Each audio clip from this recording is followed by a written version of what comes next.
This is WYMT Mountain Sports, your home for the Kentucky Wildcats and local high school sports. The losses normally are not memorable, and if they are, that usually means you lost in epic fashion.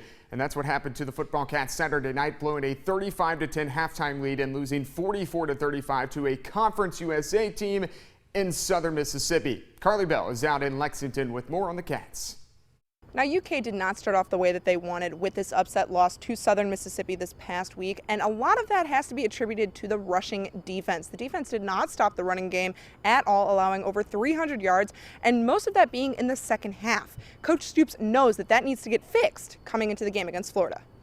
I was disappointed in getting blocked and getting driven off the ball late in the game.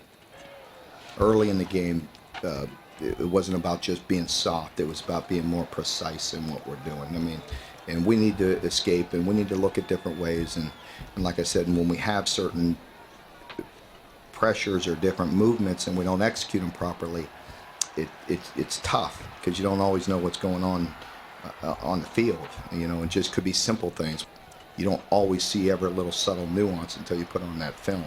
You know, certain blitzes, you know, you're not executing properly, but the movements and certain things, then you get away from it, and it would have been good. So those are the execution things that we have to iron out.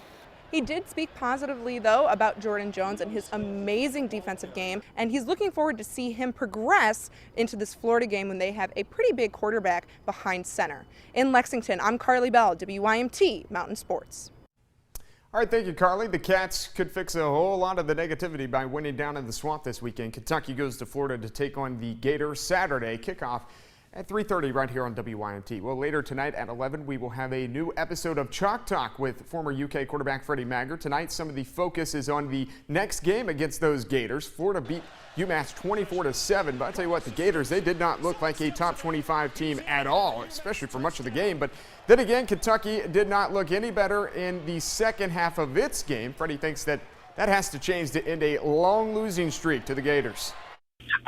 This is a winnable game for Kentucky, but I don't know which team's going to show up. Is it going to be the first half team that we saw against Southern Miss, which could compete and possibly win in Gainesville, or are we going to see the second half team that laid an egg against Southern Miss, and that team has no chance in Hades to beat the Gators in flat at the Swamp. So I think the tell of the game, or the key to the game, is which team shows up and which team plays for full quarters. 3 weeks of the high school football season is down. Let's go to our UPIKE top plate contenders from this past weekend. First up, Southwestern Brandon Pruitt to J.P. Vaught. Spinning and winning. He gone 69 to the house. Warriors, they beat Knox Central. Second UPIKE nominee is Kent Phelps. And not just a play, but a great night all around. 21 carries, 207 yards, and a couple touchdowns as the Tigers, they stay perfect with a win over the Pikeville Panthers. How about Kent Phelps for Paintsville? Third contender, Belfry. How about Justin Atkins? Get off me, bruh. Breaks the tackle and runs it in for the score. The Pirates, they're real good if you haven't noticed. Magoffin County for the fourth contender. The Hornets did not score a single point in this one, but a great little interception here by Brandon Hackworth. That's pretty nice. Hornets still looking for win number 1. Now to Lynn Camp, where there are 3 nominees. First up, Thomas Brown. What can Brown do for you? A 53-yard touchdown scamper. The other 2 plays come from the other team, Jackson County. Yeah, Jacob Mullins. He takes the pass and get off me, bruh. 66 yards for the touchdown. There you go. The next contender, Miles Hurst, takes the screen and see you bye. 80-yard touchdown reception. Linkamp would win the game, though. And then finally, LexCat trying to do a little trick here with a reverse on the punt return, but Jordan Blanton of Johnson Central.